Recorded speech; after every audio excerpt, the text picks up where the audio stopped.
The invisible boot, how the market delegates natural rights defense to the state.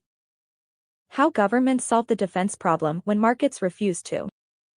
Anarcho-capitalists proclaim that all legitimate functions of governance can be replaced by voluntary market interactions.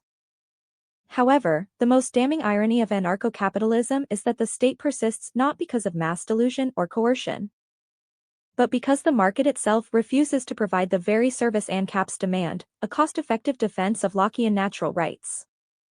This paper demonstrates, through the lens of evolutionary capitalism and profit-based resource allocation, that government is not the problem, but the unintended solution to the fundamental flaw in ANCAP logic. Introduction, the ANCAP dilemma.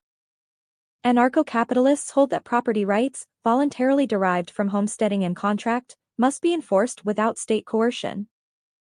Yet when the moment arrives to defend these rights against real threats, aggressors, squatters, or warlords, the market often offers deafening silence. The question becomes, if Lockean property theory is valid, why does the market not allocate capital to defend it? The answer is devastating, because it isn't profitable. 2. The profit calculation problem in rights defense. Evolutionary capitalism shows that property defense must pass a basic evolutionary profitability test. Defense is irrational if production isn't greater than the cost to defend property. Under anarcho-capitalism, there is no collective mechanism to socialize costs across a population, so individuals or firms must shoulder costs privately. But if expected profit from defense is lower than elsewhere in the economy, capital evolves away from enforcement.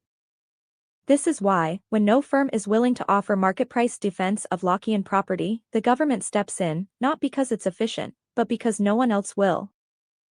3. The invisible hand gives the middle finger. Markets allocate resources based on evolutionary fitness, expected future productivity. Property that cannot signal sufficient future productivity to attract bids for its defense is selected against. In Ancapistan, you might own your hut in theory, but if it's not worth defending in profit terms, then you own nothing in practice.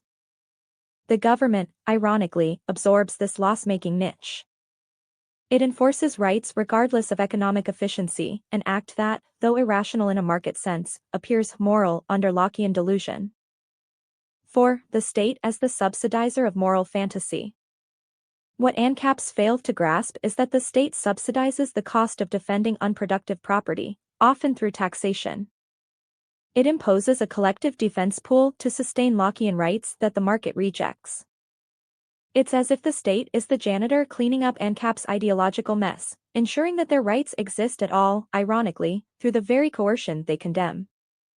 Even more humiliating, if anarcho-capitalists tried to live without a state, they'd quickly learn that defense contracts are unstable, enforcement is costly, and rights are only as real as the reputational or financial capital behind them. Evolutionary capitalism, the mature alternative. In an evolutionary capitalist system, property is not defended because it was homesteaded or voluntarily acquired.